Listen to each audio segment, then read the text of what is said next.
BRS లో కూడా అదే పరిస్థితి ఉంది. బీఆర్ఎస్ లో కూడా సోషల్ మీడియా సీఈఓ ఇప్పుడు పనిచేస్తున్నాడు, వందల మందికి కోట్లాది రూపాయల జీతాలు ఇచ్చుకుంటా పనిచేపిస్తున్నా అనేది అటు ఆల్ పార్టీస్ నిరంతరం చెప్తూనే ఉంటాయి ఆ విషయం. ఆ బీఆర్ఎస్ పార్టీ కూడా చెప్తూనే ఉంటుంది సోషల్ మీడియా ఇది ఉంటుందని.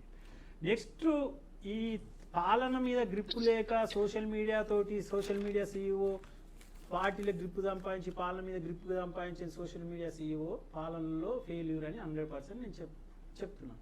రేపు మళ్ళీ ఈయన మీద కోపంతో బీఆర్ఎస్ పార్టీని అధికారంలోకి తెచ్చే అవకాశం ఉంటే మాత్రం మళ్ళీ రేపు అది. అందుకనంటే నేను ఎందుకంటున్నా అంటే సోషల్ మీడియా ఆయన సోషల్ మీడియా సీఈఓనే అవుతాడు రేపు. ఇప్పుడు కేసీఆర్ కాడండి నెక్స్ట్ సీఎం, నెక్స్ట్ అధికారంలోకి వస్తుందని వీళ్ళైతే కాంగ్రెస్ చేసిన తప్పిదాల వల్ల ఆల్టర్నేట్ మేమే ఉన్నాము అనేది అయితే బీఆర్ఎస్ ప్రచారం కనిపించేది వీళ్ళిద్దరే కాదంటారా?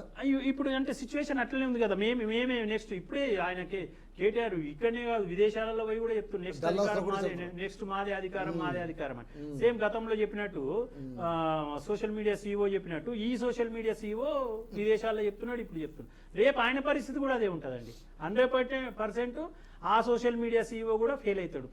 అసలు రాదు, అధికారంలోకి వచ్చే పరిస్థితి కనిపిస్తలేదు.